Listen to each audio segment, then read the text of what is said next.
आज का हमारा टॉपिक है Indian constitution for SSC CGL. आपको हमारे पास मिलेंगे कंप्लीट स्मार्ट नोट्स जो कि शॉर्ट ट्रिक्स के साथ होंगे, ठीक है ना। तो इम्पॉर्टेंट डेट देख लेते हैं, जैसे कि ट्रिक देख लीजिए। यहाँ पे ट्रिक होगी 26 से लेके 26 तक। तो इम्पॉर्टेंट ट्रिक क्या हुई 26 से लेके 26 तक। 26 से हमें क्या याद रखना है, 26 नवंबर को क्या हुआ था, कॉन्स्टिट्यूशन को अडॉप्ट किया गया था। 26 नवंबर 1949, 26 नवंबर 1949 को क्या हुआ था, कॉन्स्टिट्यूशन को अडॉप्ट किया गया था। और 26 नवंबर 1950 में constitution came into force, constitution लागू हुआ था। 26 नवंबर 1950 में 26 नवंबर 1950 में कॉन्स्टिट्यूशन केम इनटू फोर्स। तो ट्रिक यहाँ पे हमारी क्या हुई, डबल 26। तो हमें क्या याद रखनी है, ट्रिक डबल 20। नेक्स्ट है हमारा कॉन्स्टिट्यूंट असेंबली। कॉन्स्टिट्यूंट असेंबली में कितने ओरिजिनल मेंबर्स थे, 389 ओरिजिनल मेंबर्स। कॉन्स्टिट्यूंट असेंबली में 389 ओरिजिनल मेंबर्स थे, लेकिन जिसमें कौन कौन ऐड नहीं था, गांधी और जिन्ना उन 399 मेंबर्स में इंक्लूडेड नहीं थे। गांधी जी और जिन्ना ये 389 मेंबर्स में इंक्लूडेड नहीं थे। आफ्टर पार्टीशन कितने मेंबर्स बचे, पार्टीशन के बाद सिर्फ 299 मेंबर्स बचे।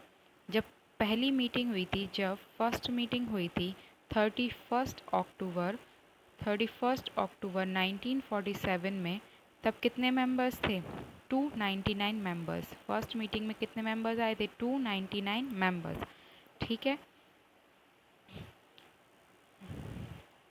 नेक्स्ट है हमारा कि उस टाइम चेयरमैन किसको चुना गया था। उस टाइम चेयरमैन कौन था, उस टाइम चेयरमैन थे डॉक्टर राजेंद्र प्रसाद, और ड्राफ्टिंग कमेटी के चेयरमैन थे डॉक्टर बी आर अम्बेडकर।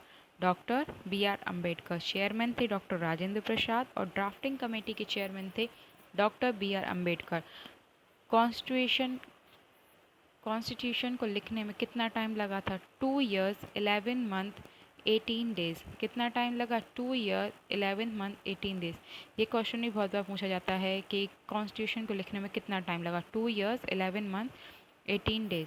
तो ड्राफ्टिंग कमेटी के चेयरमैन कौन थे उस टाइम, बी आर अम्बेडकर, ये भी बहुत इंपॉर्टेंट है। और चेयरमैन कौन थे, डॉक्टर राजेंद्र। ये सारे ही पॉइंट हमारे बहुत बहुत इंपॉर्टेंट है, ये क्वेश्चन बहुत बार आ चुका है, ठीक है। नेक्स्ट आगे बढ़ते हैं हम। नेक्स्ट है हमारे पार्ट ऑफ कॉन्स्टिट्यूशन। ये भी बहुत ज़्यादा इम्पोर्टेंट पार्ट है हमारे एसएससी में। कॉन्स्टिट्यूशन में कितने पार्ट हैं, कॉन्स्टिट्यूशन में बहुत सारे पार्ट्स हैं। तो पहले पार्ट में क्या है, आर्टिकल 1 to 4। पहले पार्ट में कौन कौन से आर्टिकल हैं, आर्टिकल 1 to 4। टॉपिक क्या है उनका, union and territory. Part 1 article 1 to 4, उसमें क्या आएंगे हमारी यूनियन एंड टेरिटरी। तो इसको याद करने के लिए हम ट्रिक रखेंगे। इसको याद करने के लिए हमारी ट्रिक होगी 1 इंडिया। 1 में कौन कौन से हैं पार्ट में, 1 इंडिया। पहले पार्ट में है India, article 1 to 4 union and territory, ठीक है। नेक्स्ट हमारा पार्ट है पार्ट 2। पार्ट 2 में आर्टिकल 5 to 11, है पार्ट 2 में। टॉपिक है उसका सिटीजनशिप। 5 to 11 में, आर्टिकल 5 to 11 में किस बारे में बात की गई है, सिटीजनशिप के बारे में बात की गई है। इसकी ट्रिक हम कैसे याद करेंगे, इसको ट्रिक हम याद करेंगे 5 to 11 is equal to citizenship. 5 to 11 is equal to citizenship, ठीक है ना। पार्ट थर्ड में आर्टिकल 12 to 35 है हमारे। पार्ट थर्ड में आर्टिकल 12 to 35 हैं, जिसमें बात की गई है फंडामेंटल राइट्स की। फंडामेंटल राइट्स की पार्ट थर्ड में बात की गई है, जो कि हमारे आर्टिकल 12 से लेकर 35 तक है। और इसको याद करने के लिए ट्रिक है right is equal to part 3। Rights is equal to part 3। Rights हमारे किस में मिलेंगे, हमें पार्ट 3 में, ठीक है। नेक्स्ट है हमारा 36 to 51। 36 to 51 में ये कौन सा पार्ट है, पार्ट 4। 36 to 51 कौन से पार्ट में है, पार्ट 4 में। 36 to 51 आर्टिकल्स हैं हमारे पार्ट 4 में। और इसमें टॉपिक क्या है, डीपीएसपी। डीपीएसपी इसका इम्पोर्टेंट टॉपिक है। और इसको याद करने के लिए हमारी ट्रिक होगी यहाँ पे policy after right. Policy after right. Part 4 में हमारे क्या है DPSP, जो कि आर्टिकल 36 से 51 में है। इसको याद करने के लिए हमारी ट्रिक है पॉलिसी आफ्टर राइट्स। ठीक है, नेक्स्ट है हमारा 4th का ए पार्ट। पार्ट 4th का ए पार्ट, जो कि आर्टिकल इसमें आता है 51A, जिसमें आर्टिकल कौन सा आता है 51A। 51A में हमारी फंडामेंटल ड्यूटीज़ के बारे में बात की गई है।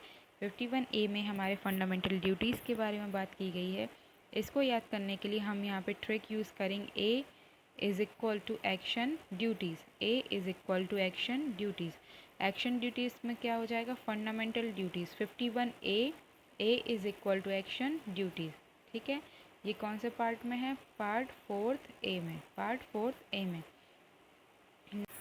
पार्ट 5 में हमारी बात हो रही है आर्टिकल 52 से लेकर 151 आर्टिकल के बीच में, जो कि है हमारी यूनियन गवर्नमेंट के बारे में। जो आर्टिकल हमें यूनियन गवर्नमेंट के बारे में बताते हैं वो हमारे पार्ट 5 में है 52 से लेकर 151। इसको याद करने के लिए हम यहाँ पे ट्रिक का यूज़ करेंगे president and parliament. President and parliament की बात किस में की गई है यूनियन गवर्नमेंट में, जो कि आर्टिकल 52 से लेके 151 में है।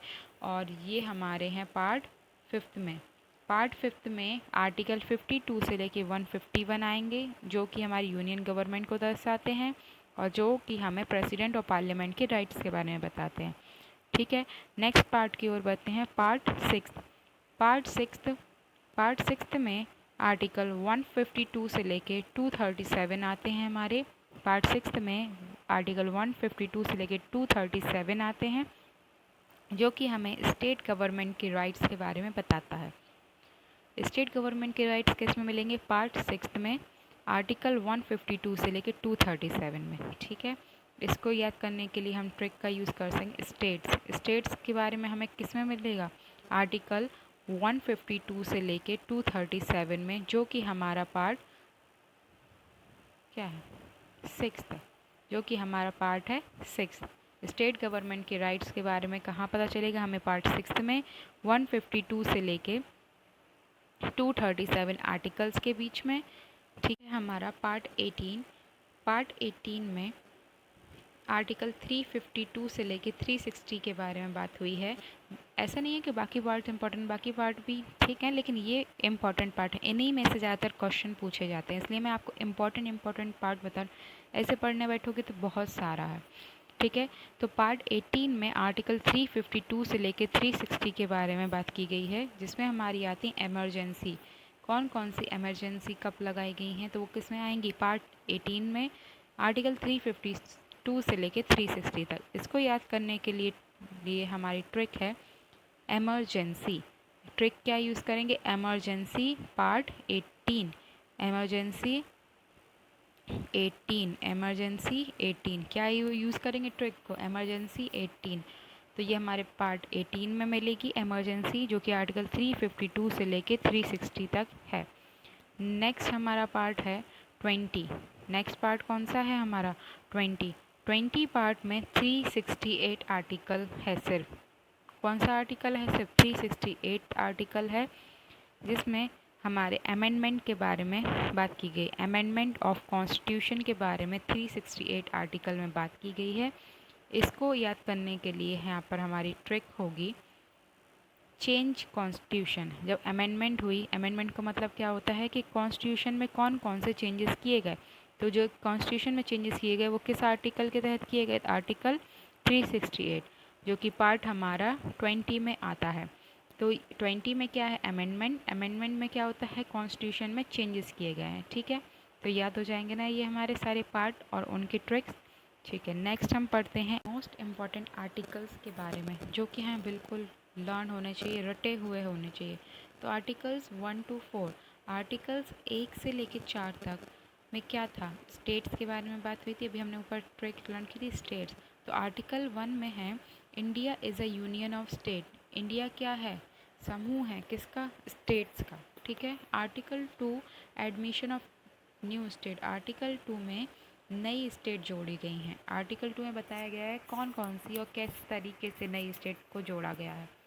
Article 3 formation of new state. Article 3 में नई स्टेट कब कैसे बनाई गई हैं उसके बारे में बताया गया है। आर्टिकल 4 स्टेट से रिलेटेड जो भी लॉ हैं वो कैसे होंगे उसके बारे में हमें आर्टिकल 4 में बताया गया है। हमें ज़्यादा डीप में नहीं पढ़ना है, एसएससी में डीप में क्वेश्चन नहीं पूछे जाते हैं। वन लीनियर क्वेश्चन होते हैं, मोस्ट इम्पॉर्टेंट बेसिक से पूछे जाते हैं और याद करना होता है, रटना पड़ता है। तो आर्टिकल ये कैसे याद करेंगे, 1 to 4 को आर्टिकल ट्रिक हमने बनाई यहाँ पे। 1 India 2 new, 3 change 4 law. 1 India, 1 India, 2 नए, 3 में चेंज हुआ और चौथे में लॉ बना। 1 India 2 new, 3 change 4 law. 1 India 2 new, 3 change 4 law. ठीक है ना, याद हो जाएगा ना। पहले में इंडिया में स्टेट्स के बारे में बताया गया, सेकंड में जो इनमें इंडिया में नई स्टेट आई उनके बारे में बताया गया, थर्ड में जो चेंजेस हुआ स्टेट्स में उनके बारे में, और फोर्थ में लॉ।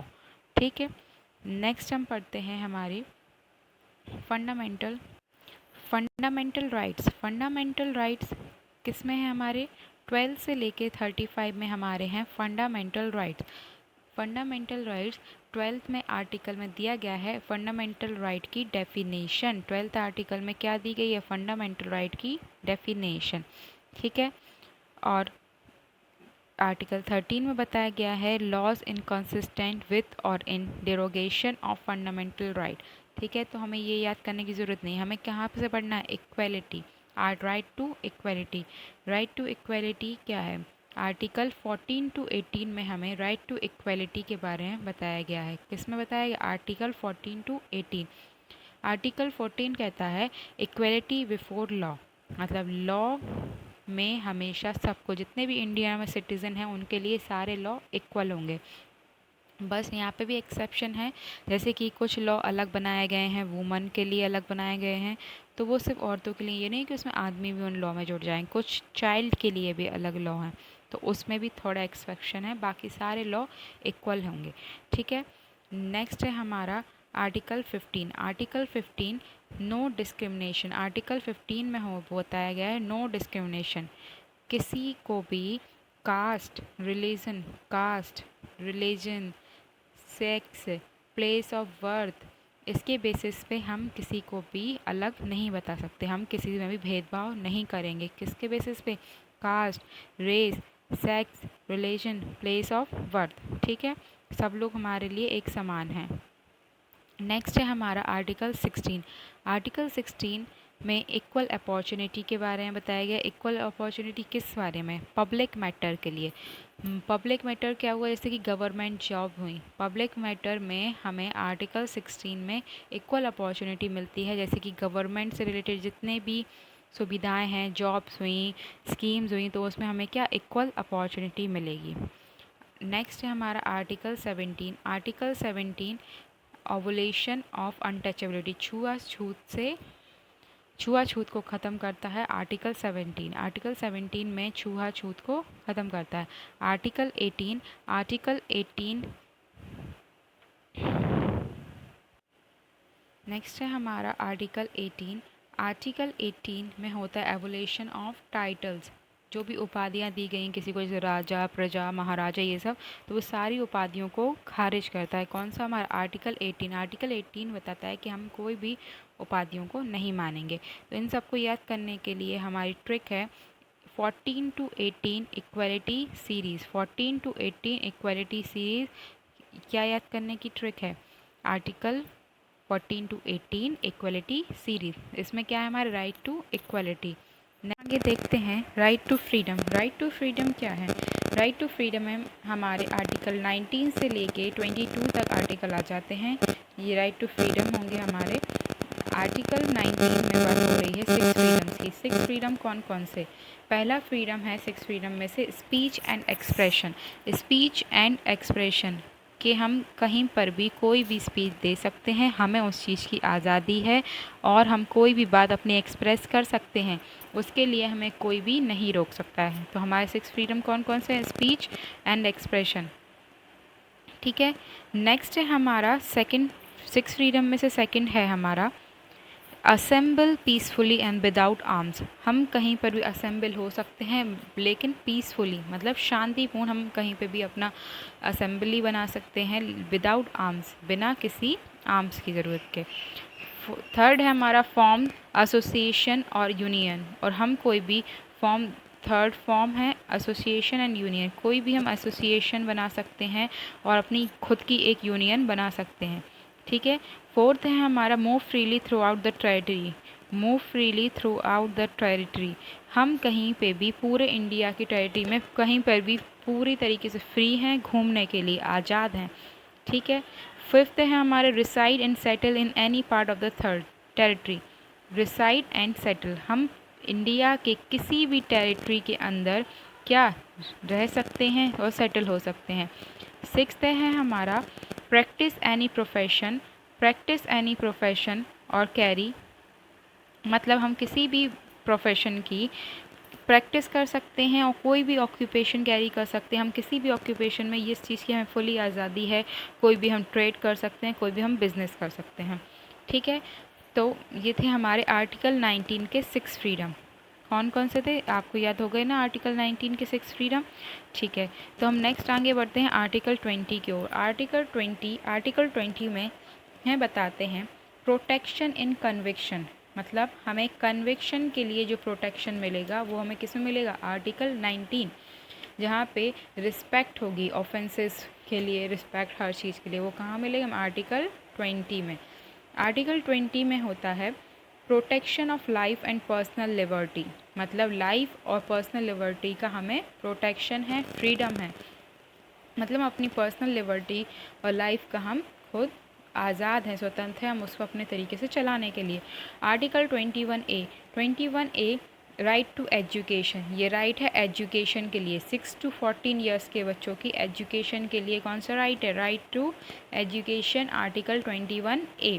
आर्टिकल 22 में बात हो रही है arrest and detention, protection against arrest and detention in certain cases, मतलब स्वतंत्र हैं कि कुछ केसेस में अरेस्ट कर सकते हैं और उन्हें डिटेंशन दे सकते हैं, ठीक है।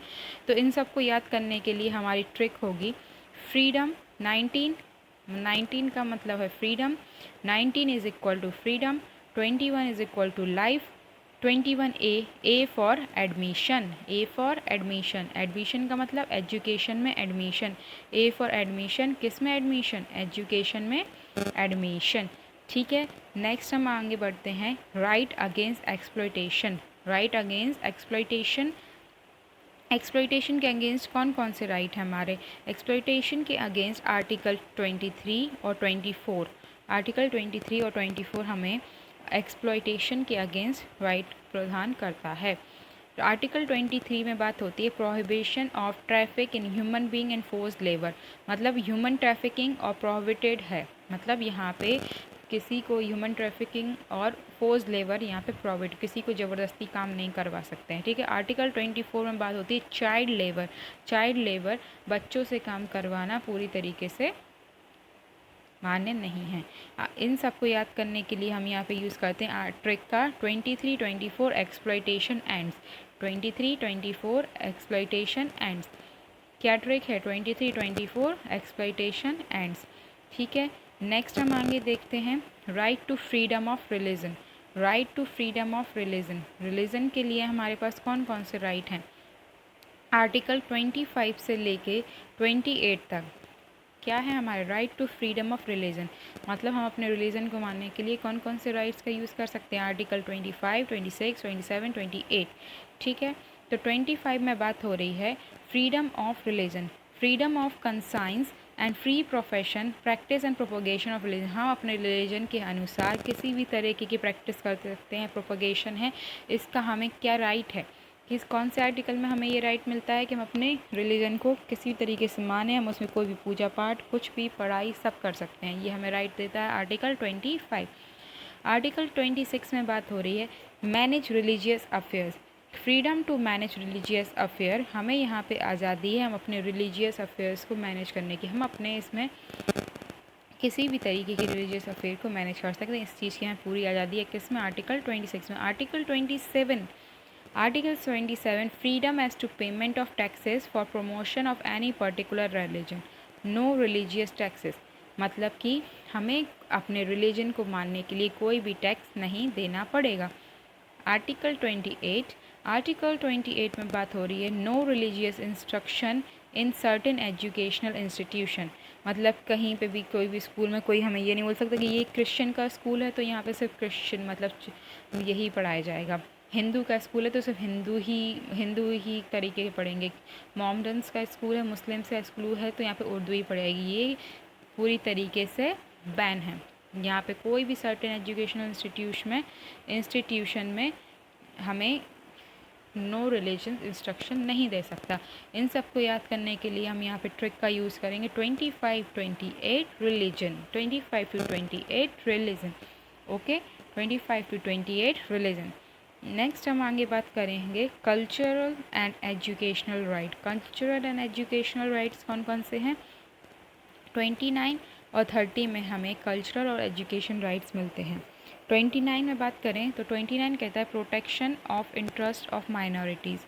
29 में हमें प्रोटेक्शन मिलता है माइनॉरिटीज़ के लिए, तो यहाँ पे हमें कल्चर का प्रोटेक्शन मिलता है, जैसे माइनॉरिटीज़ का जो कल्चर है हम उसको पूरी तरीके से अनदेखा नहीं कर सकते। वहाँ पे आर्टिकल 29 में माइनॉरिटीज़ को अपने कल्चर को प्रोटेक्ट करने के लिए पूरा राइट मिलता है। आर्टिकल 30 कहता है right of minorities to establish and administrate educational institution. Minorities को भी पूरा हक है अपनी एजुकेशनल इंस्टीट्यूशन खोलने का, माइनॉरिटीज़ को भी पूरा हक है अपना एजुकेशनल इंस्टीट्यूशन खोलने का। आगे हम बढ़ते हैं कॉन्स्टिट्यूशनल रेमेडी की ओर। Constitutional remedy, right to constitutional remedies कहाँ किस में आती हैं? आर्टिकल 32 से लेके आर्टिकल 35 तक। राइट टू कॉन्स्टिट्यूशनल रेमेडी कितने में आती है? राइट 32 से लेके 35 तक लेकिन इम्पॉर्टेंट कौन सी है? सिर्फ आर्टिकल 32। यहाँ पे हमारे को सबसे इम्पॉर्टेंट कौन सी है कॉन्स्टिट्यूशनल रेमेडी? आर्टिकल 32। आर्टिकल 32 में बात होती है remedies for enforcement of right confirmed by this part. Right to constitutional remedies, article 32। Article 32 को क्या बोला गया है? Heart and soul. किसने बोला हार्ट एंड सोल? आर्टिकल 32 को अम्बेडकर ने। आर्टिकल 32 को हार्ट एंड सोल किसने बोला? अम्बेडकर ने। आर्टिकल 32 को हार्ट एंड सोल किसने बोला? अम्बेडकर ने। आर्टिकल 32 को हार्ट एंड सोल किसने बोला? अम्बेडकर ने। ठीक है ना? आर्टिकल 32 हार्ट एंड सोल, ये बिल्कुल रट्टा मार लेना, आर्टिकल 32 हार्ट एंड सोल। ठीक है, नेक्स्ट हम आगे बढ़ते हैं डीपीएसपी पे।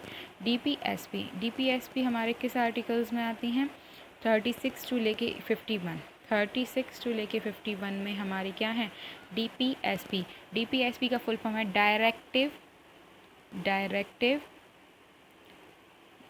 Principle of state and policy. Directive principle of state and policy. ठीक है, डीपीएसपी ये आर्टिकल 36 से लेके 51 तक होती हैं। ठीक है, लेकिन इम्पॉर्टेंट कौन कौन सी हैं? 39A, 40, 44, 48A, ये डीपीएसपी हमारी इम्पॉर्टेंट है, तो हम इन्हें देख लेते हैं। 39A में बात की गई है equal justice and free legal aid, equal justice की और फ्री लीगल एड की। 39 में बात हुई है इक्वल जस्टिस की और फ्री लीगल एड की। ठीक है, आर्टिकल 40 में बात होती है पंचायत। आर्टिकल 40 में क्या है हमारा? Panchayat. Article 44 uniform civil code, मतलब जो भी सिविल के जो हैं उनकी सबकी यूनिफॉर्म है, कोड बने हुए हैं। आर्टिकल 48 में बात होती है इन्वायरमेंट प्रोटेक्शन। हमें आर्टिकल 48 के तहत इन्वायरमेंट को क्या करना चाहिए? प्रोटेक्ट करना चाहिए। क्या आप करते हैं इन्वायरमेंट को प्रोटेक्ट?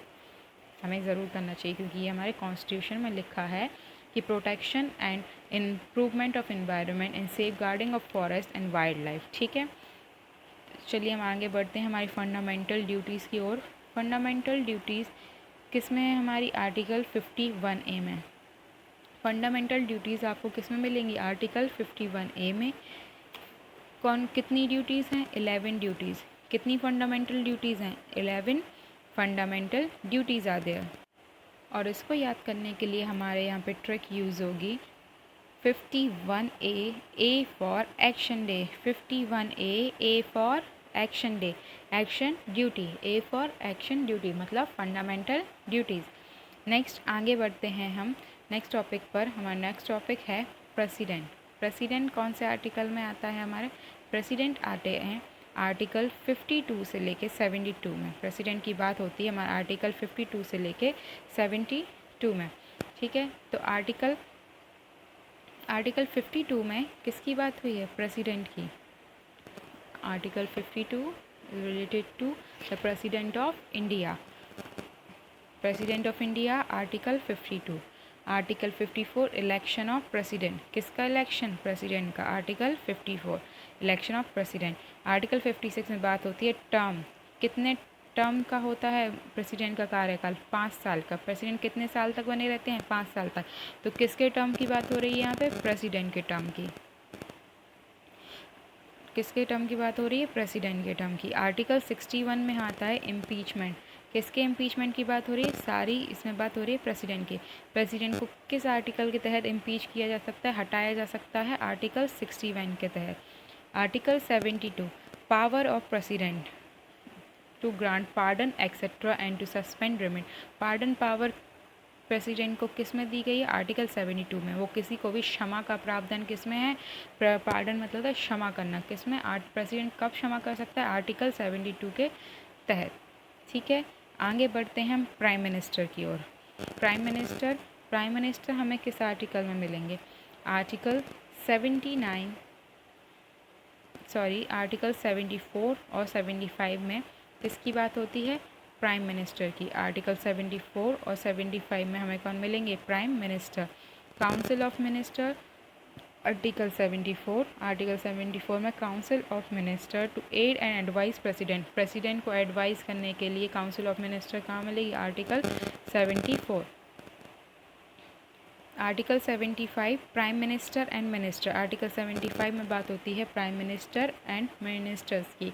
और आर्टिकल 76 वो भी बहुत इंपॉर्टेंट है, अटॉर्नी जनरल की। ये बहुत पूछा जाता है। Article 76 attorney general of India. Attorney general of India कहाँ पे है? Article 76 attorney general of India. Article 76 important, note कर लेना आप इसको कहीं पर भी। Attorney general of India article 76। इसको याद करने की ट्रिक है 74-75 PM। 74-75 PM team. 74-75 PM team. ठीक है, नेक्स्ट आगे बढ़ते हैं पार्लियामेंट। पार्लियामेंट हमें किस में मिलेंगे? Article 79 to 122। 79 to 122। 79 to 122 किसकी बात होती है? आर्टिकल पार्लियामेंट की। ठीक है, इम्पॉर्टेंट आर्टिकल देख लेते हैं पार्लियामेंट के। तो पार्लियामेंट के इम्पॉर्टेंट आर्टिकल्स हैं 79। Article 79 constitution of parliament. Article 79 में बात होती है कॉन्स्टिट्यूशन ऑफ पार्लियामेंट। आर्टिकल 79 में कॉन्स्टिट्यूशन ऑफ पार्लियामेंट है। Article 80 composition of council of states मतलब राज्यसभा की बात होती है। इसको और क्या बोलते हैं? Composition of council of state. Council of states किसको बोलते हैं? राज्यसभा को। Article 81 composition of the house of the people. House of the people किसको बोलते हैं? लोकसभा को। ये मिलेगा 81 में। आर्टिकल 85 में सेशन ऑफ पार्लियामेंट। पार्लियामेंट के सेशन किस में बात की गई? आर्टिकल 85 में। Article 100 voting in house power मतलब वोटिंग किसके कौन से आर्टिकल के तहत होगी? पार्लियामेंट की। आर्टिकल 100 के तहत हमारी पार्लियामेंट की वोटिंग की जाएगी। किस आर्टिकल के तहत पार्लियामेंट की वोटिंग की जाएगी? आर्टिकल 100। ठीक है, नेक्स्ट हम आगे बढ़ते हैं judiciary. Legislative powers of parliament किस में है? जुडिशरी में। ठीक है, द यूनियन जुडिशरी में किस में है? Article 124 to article 144। आर्टिकल 124 टू आर्टिकल 144 क्या है हमारी? The union judiciary. ठीक है, इंपॉर्टेंट आर्टिकल्स कौन कौन से हैं यूनियन जुडिशरी के? आर्टिकल 124 में establishment of and constitution of supreme court. Article 124 में सुप्रीम कोर्ट के इस्टेब्लिशमेंट की बात हुई है। आर्टिकल 148 ये हमारा कंट्रोलर एंड ऑडिटर जनरल की बात है।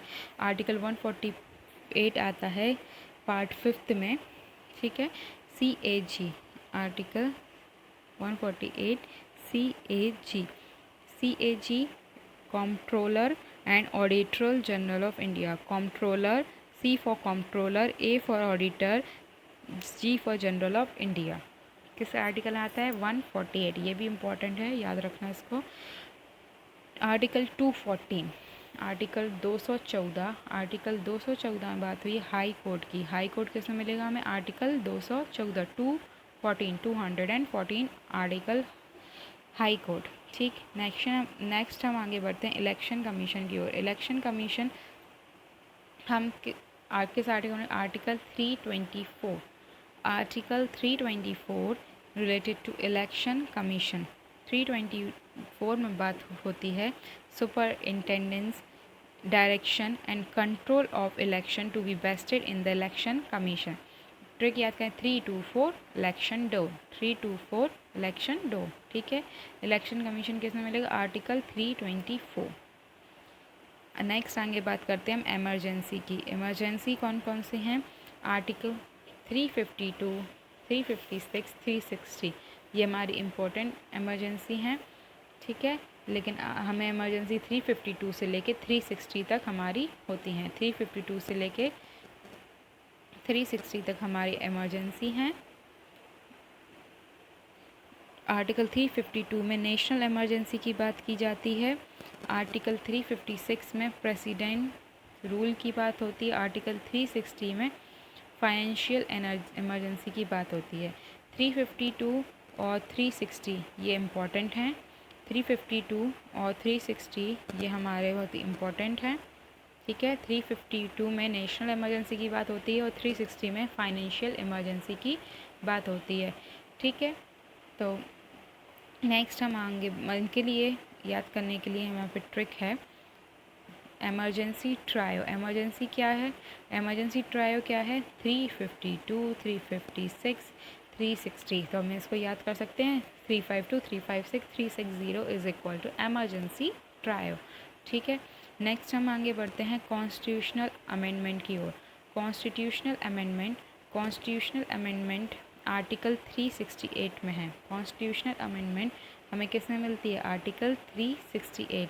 Amendment of the constitution is equal to article 368। Amendment का मतलब क्या होता है? चेंज। अमेंडमेंट का मतलब क्या होता है? किसी भी चीज़ में चेंज करना।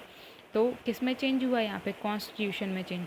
किस आर्टिकल के तहत हुआ? आर्टिकल 368। आर्टिकल 368 हमें बताता है कि हमारे कॉन्स्टिट्यूशन में कौन कौन से चेंजेस कब हुए और कैसे होंगे, ठीक है। तो आर्टिकल 368 में हमें अमेंडमेंट मिलता है, ठीक। तो हम देख लेते हैं लर्न करने की ट्रिक्स, एक बार रिवाइज कर लेते हैं हम अपना पूरा चैप्टर। जैसे CGL सुपर ट्रिक्स हैं लर्न करने की 1 लाइन में।